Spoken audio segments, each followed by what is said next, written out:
안녕하세요. 진단검사의학과 전문의 샛별입니다. 오늘은 수혈 전 검사에 대해서 전반적으로 알아보겠습니다. 이 강의에서는 우선 항원항체의 반응이 어떻게 이루어지는지, 적혈구의 응집에 관여하는 요소는 무엇인지 살펴보고 혈액형 항체의 종류를 살펴보겠습니다. 그리고 수혈 전 검사로 혈액형 검사 및 교차 시험, 직접 항글로불린 검사, 간접 항글로불린 검사에 대해 각각 알아보겠습니다. 혈액형을 이해하려면 적혈구의 구조를 알아야 합니다. 적혈구 막은 이중 지질막 구조로 여러 당단백 또는 단백질이 박혀 있고 여기에 여러 혈액형 항원들이 결합해 있는 형태입니다. 도식화한 그림으로 보면 적혈구에 각기 다른 항원이 발현되어 있고 거기에 특이적인 항체가 결합하는 것이 항원항체 반응이죠. 항체를 좀 더 자세히 살펴보면 양팔을 벌린 모습인데요. 팔의 끝부분은 여러가지 형태로 제조가 되며 각 형태의 특이적인 항원과 결합할 수 있는 부위입니다. 항체의 꼬리 부분은 FC 부위라 불리며 항글로불린 혈청이나 보체가 결합하는 부위입니다. 항체는 IgA, D, E, G, M로 5종류가 있으며 각각 IgG는 단량체, IgA는 일량체, IgM은 다량체의 모양을 하고 있습니다. 항원과의 결합 부위가 총 10군데인 IgM이 결합 부위가 2군데인 IgG보다 결합력이 더 세겠지요. 아까 적혈구 막에 있는 구조물 중에 N-아세틸 뉴라미닉 엑시드라는 구조물도 있는데요. 이게 음전하를 띠는 성질이 있어 적혈구는 음전성 표면전하를 띠게 됩니다. 거기에 이를 둘러싼 반대 전하의 이온 그룹에 더 많은 음전하가 결합하여 제타 전류를 띠게 됩니다. 이로 인해 서로 미는 반발력이 작용하여 가까이 다가가지 못하고 일정 거리를 유지하게 되지요. IgG의 경우 결합 부위 사이가 12나노미터이어서 적혈구 사이 거리인 25나노미터보다 작기 때문에 IgG는 적혈구를 응집시킬 수 없습니다. 그래서 불완전 항체라고도 부르지요. IgM은 지름이 30나노미터로 적혈구 사이보다 크기 때문에 적혈구를 응집시킬 수 있습니다.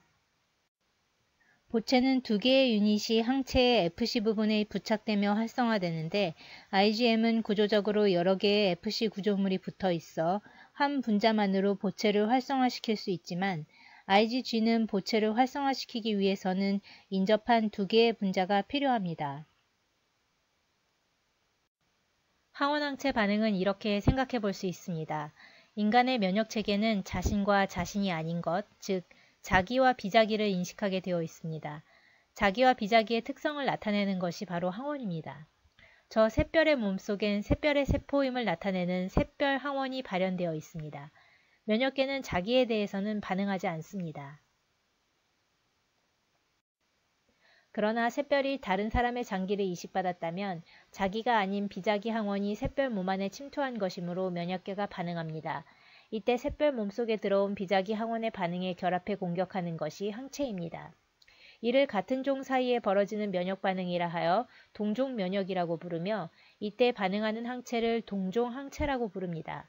만일 다른 동물의 장기를 이식받았다면 다를 리자를 쓴 이종 항체가 생겼겠지요.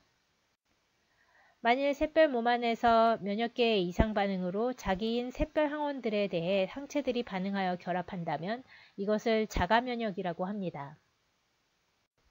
지금까지 항원항체 반응을 살펴보았는데요. 다음은 혈액형 항체에 대해 더 자세히 알아보겠습니다. 혈액형 항체는 자연항체와 비핵이항체로 나뉘어집니다. 자연항체는 규칙항체라고도 하는데 수혈, 임신, 유산 등을 통해 자신이 가지지 않은 적혈구 항원에 노출된 경험이 없이도 혈청 중에 이미 존재하는 항체를 뜻합니다. 안티-ABH 등이 여기에 해당합니다. 현재는 장내 세균총의 박테리아 외벽에 혈액형과 비슷한 항원이 발현되어 여기에 감작되어 생긴 항체들이라는 이론이 있습니다. 자연항체들은 한랭항체이면서 IgM인 경우가 많습니다. 비핵이항체는 불규칙항체 또는 면역항체라고 합니다. 수혈, 임신, 유산 등을 통해 자신이 가지지 않은 적혈구 항원에 노출되면서 혈청 중에 새로 생기게 된 항체입니다. 이들은 대개 온란 항체이면서 IgG인 경우가 많습니다. 따라서 IgG를 인지하는 항글로불린 혈청이 개발되면서 비핵기 항체를 검출할 수 있게 되었습니다. 이런 적혈구 항원과 항체 반응, 즉 응집에 관여하는 요인들은 여러 가지가 있습니다. 이런 요인들을 하나하나 조정해 주어 반응력을 증가시킬 수 있는 방법들이 있습니다. 하나하나 살펴보지요. 안티-D의 응집 반응에는 일정 범위의 pH가 영향을 미칩니다. 항원항체 결합에 수소결합이 많이 포함될 경우 낮은 온도에서, 수소결합이 없는 공수결합이 많이 포함될수록 높은 온도에서 반응성이 강합니다. 또한 항원의 수가 많을수록 그리고 결합하기 쉽게 잘 돌출되어 있을수록 반응이 잘 이루어집니다. 항체 역시 최소한의 항체 수가 충족되어야 반응이 이루어집니다. 원심 침전은 항원 항체 사이의 거리를 가깝게 해줌으로써 반응을 강화시킵니다. 다음은 제타 전위를 낮추어 반발력을 감소시켜 결합을 강화시키는 기전들에 대한 설명입니다. 저이온 강도 식염수를 첨가하면 적혈구 주변의 이온 구름을 제거하여 음이온이 제거되어 반발력을 낮추는 효과가 있습니다. 효소 처리를 하면 적혈구 표면에 음전하를 띠게 하는 물질인 뉴라민산을 제거하여 표면 전하를 감소시키는 효과가 있고, 어떤 효소는 단백질 구조물을 제거하여 적혈구 간 거리가 더 가까워질 수 있도록 유도해 줍니다. 알부민은 제타 전위를 감소시키는 등의 기전으로 응집을 강화시킵니다. 그럼 이제 수혈전 검사에 대해 배워보겠습니다.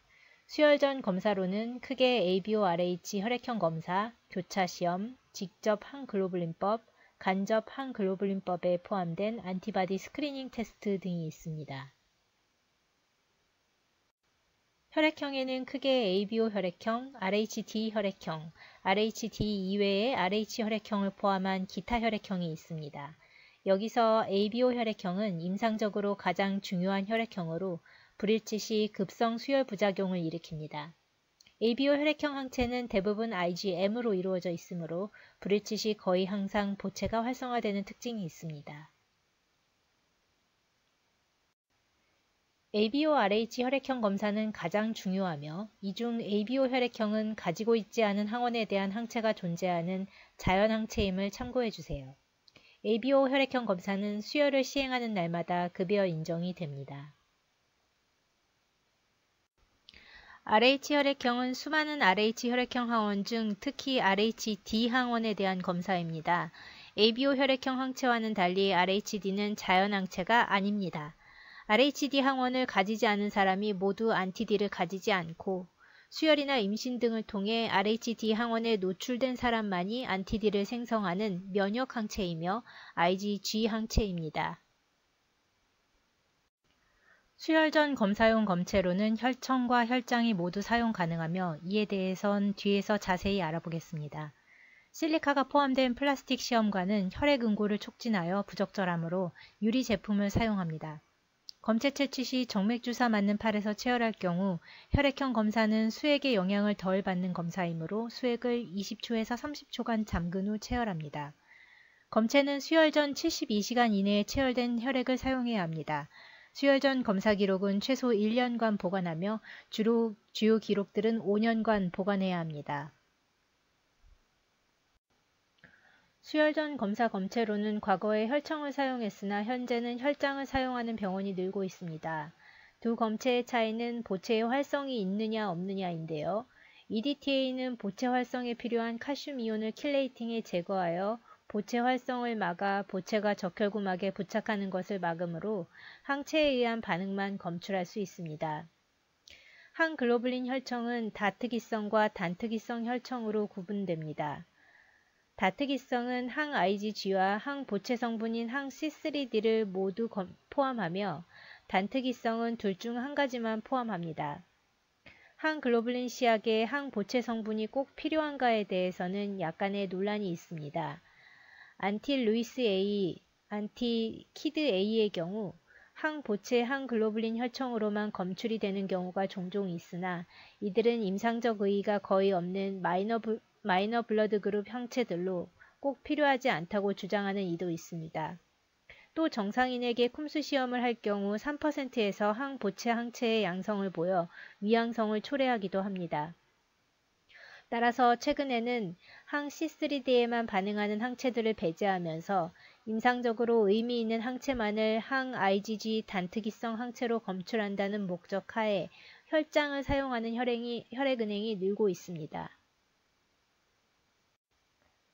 먼저 ABO 타이핑은 혈구형 검사와 혈청형 검사로 나뉘어집니다. 혈구형 검사는 환자의 적혈구가 무슨 형인지 보는 검사로 환자 혈구와 안티-A, B, D 시약과 반응시킵니다. 혈청형 검사는 환자의 혈청에 어떤 항체가 있는지 보는 검사로 A1, B 적혈구와 반응시킵니다. 이때 RHD의 혈청형 검사는 루틴으로 시행하진 않습니다. 수혈 혈액에 대해서도 ABO 혈액형을 확인하여야 하고 RHD형은 음성일 경우에 확인해야 합니다. 혈구형과 혈청형이 불일치를 보이는 경우가 간혹 있을 수 있는데 이의 원인으로는 항원 발현이 약한 A형일 경우, cis-AB형일 경우, 질병으로 인해 AB 항원이 약화된 경우, 획득 B형인 경우가 있을 수 있습니다.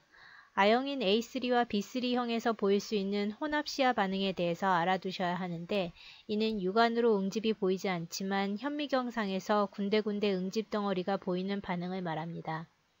혈액형 불일치가 보일 경우 전문의에게 반드시 알리고 추가 검사를 시행하여 원인을 밝혀야 합니다.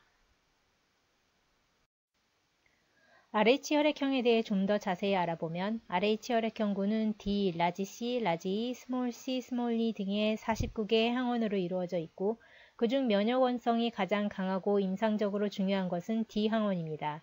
RHD 항원은 면역원성이 강해서 RHD 음성인 사람이 RHD 양성 혈액을 수혈받으면 3분의 2에서 항 D를 생성합니다. RHD 양성인 사람이 과거의 노출 경험에 의해 체내에 이미 항 D를 가지고 있는 경우에는 RHD 양성 혈액을 수혈받으면 매우 위험합니다.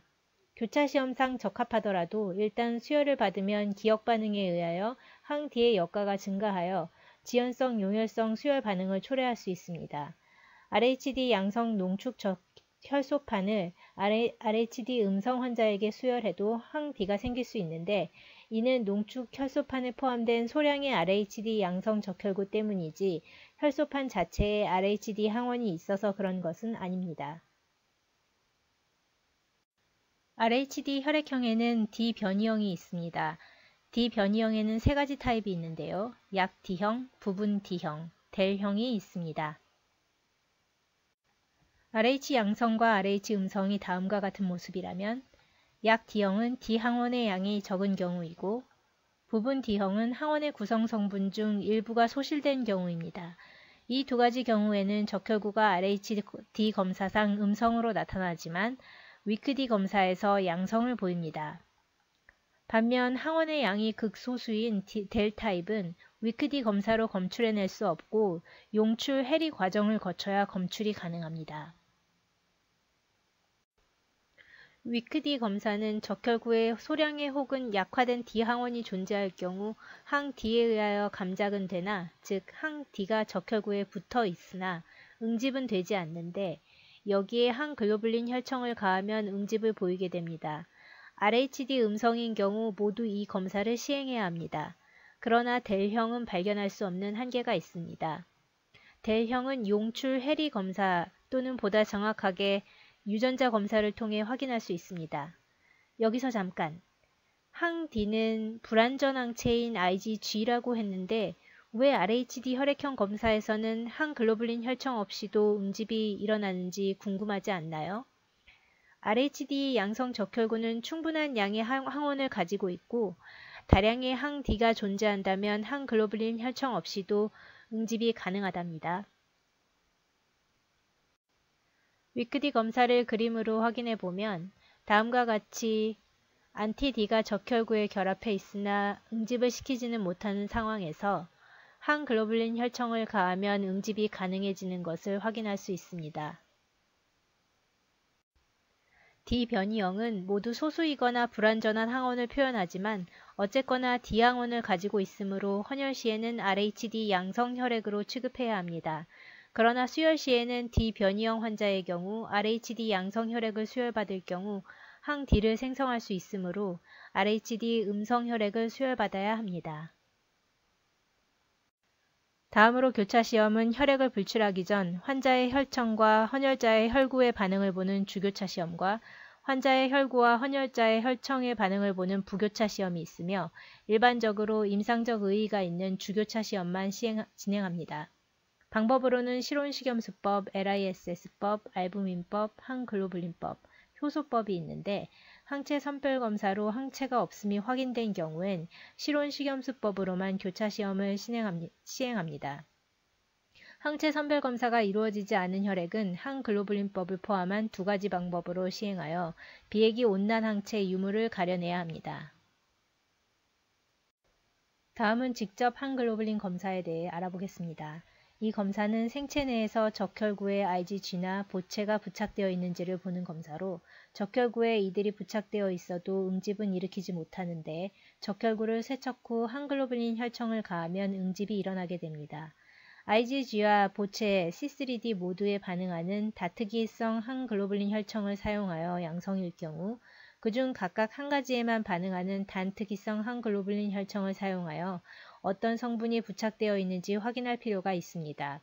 적혈구 세척 후 상층액을 완전히 제거하는 것이 중요한데 이는 상층액의 혈청 성분이 항글로불린 혈청과 결합하여 중화시키기 때문입니다. 간접 항글로불린 검사는 우리가 아는 많은 혈액은행 검사에 이용되는 검사입니다. 혈청 중에 적혈구 항체가 있을 때 항체들이 적혈구와 결합하기는 하지만 응집을 유발하지 못하는 경우가 있는데 이때 항글로불린 혈청을 첨가해주면 응집이 나타납니다. 음성이 나올 경우 IgG 감작 적혈구를 양성 컨트롤로 사용하여 양성이 나오는지 확인하여야 합니다. 여기에 사용되는 적혈구는 교차 시험에서는 헌혈 혈액이 되겠고 항체 선별검사의 경우에는 선별용 혈구이며 자가 대조 시험의 경우 환자의 혈구가 해당됩니다. 항체 선별검사는 비약이 항체의 유무를 판정하는 검사로 수혈자의 혈청과 선별 혈구를 반응시킵니다. 선별 혈구는 O형 혈구에 가능한 많은 항원을 가진 2개에서 4개의 혈구 조합으로 구성이 됩니다. 다음은 2개의 선별 혈구인 1셀과 2셀로 구성된 시약이며 각각의 셀들이 포함하고 있는 항원을 나타냅니다. 비액이 항체는 수혈 후 3일이면 생성되므로 수혈을 계속받는 환자에게는 3일마다 항체 선별 검사를 시행할 수 있게 보험 조건이 변경된 바 있습니다. 실온에서만 반응하는 무이면 항체를 배제하기 위해 검사 진행 순서는 다음과 같이 실온 검사에서 가온 검사 방향으로 진행합니다. 항체 선별 검사를 진행 시 양성인 경우 자가대조, 즉 환자 적혈구와 환자 혈청의 반응을 보는 오토컨트롤 시험을 하는데 여기서 양성이 나오면 다음 2가지의 가능성이 있습니다. 첫째는 3개월 이내에 수혈받은 혈액에 대해 생겨난 동종항체와 수혈받은 적혈구와의 반응일 가능성. 둘째는 환자 혈구에 대한 환자 자신의 자가항체일 가능성입니다. 동종항체일 경우 항체 동종검사를 시행하여 해당 항원이 없는 혈액을 수혈해야 하며 자가항체일 경우 자기 피가 항상 응집된 상태이므로 교차 시험상 언제나 부적합하게 나오는데 이 경우 같은 ABO 혈액형으로 리스트 인컴패터블 혈액을 수혈합니다. 다음은 항체 동종검사 의뢰를 보내기 위한 혈액은행 수탁검체 의뢰서입니다. 여기에 특히 명확히 기입해야 할 사항이 있는데요. 과거 수혈력과 임신 유산력에 대한 정보입니다. 과거 수혈력은 최근 3개월 이내에 수혈받은 시기, 수혈받은 혈액 체제, 수혈받은 혈액량을 명확히 기입해 줍니다. 적혈구의 수명은 3개월 정도입니다. 최근 3개월 이내에 수혈받은 기왕령이 있을 경우 수혈받은 혈구와 이에 반응하는 새로 생긴 항체 때문에 오토컨트롤이 양성일 수 있으므로 자가항체로 인한 오토컨트롤 양성 가능성에 더해 동종항체로 인한 오토컨트롤 양성의 가능성을 더 고려할 수 있습니다. 따라서 이 정보는 매우 중요합니다. 최근 3개월 이내의 수혈이 아닌 수혈력도 같은 방식으로 옆에 추가로 기재해야 합니다. 임신력은 동종항체의 원인이 되므로 중요한데 태아의 항원이 임신 초기에 생성되므로 출산뿐만 아니라 유산한 경험 모두를 기재해줘야 합니다. 현재 임신 상태인 경우에는 구체적인 주수를 기입해줍니다. 항체 선별검사가 양성이면 다음으로 항체 동정검사를 시행하여 해당 항체를 동정해줘야 합니다. 항체 동정검사는 환자의 혈청과 10개에서 18가지의 다양한 항원 조합의 동정 혈구를 반응시켜 결과를 분석합니다. 다음은 11개의 동정 혈구 시약의 사진입니다. 다음은 동정 혈구 9개를 사용한 검사 결과 예시입니다. 항글로불린 혈청 단계에서 2번, 5번, 6번, 7번, 8번 혈구와 응집을 보였으므로 2, 5, 6, 7, 8 혈구가 공통으로 가지고 있는 더피 A 항체를 동정할 수 있습니다. 항체 선별검사 양성인 경우 수혈 계획이 없더라도 반드시 항체 동정검사를 시행해야 합니다. 시간이 지나면 추가적인 항원 자극이 없는 경우 체내의 항체 역가가 낮아져 항체 선별검사가 음성으로 전환될 수 있는데 이때 과거에 동정된 항체에 대한 항원이 없는 적혈구로 수혈하지 않으면 기억 반응에 의해 다시 항체 역가가 높아져 지연성, 용혈성 수혈 부작용을 일으킬 수 있기 때문입니다. 항체 동정검사의 시행은 수혈시마다 반복할 필요는 없으나 다음의 경우에 시행하도록 합니다. 첫째, 항체 선별검사 반응 양상이 이전과 달라진 경우.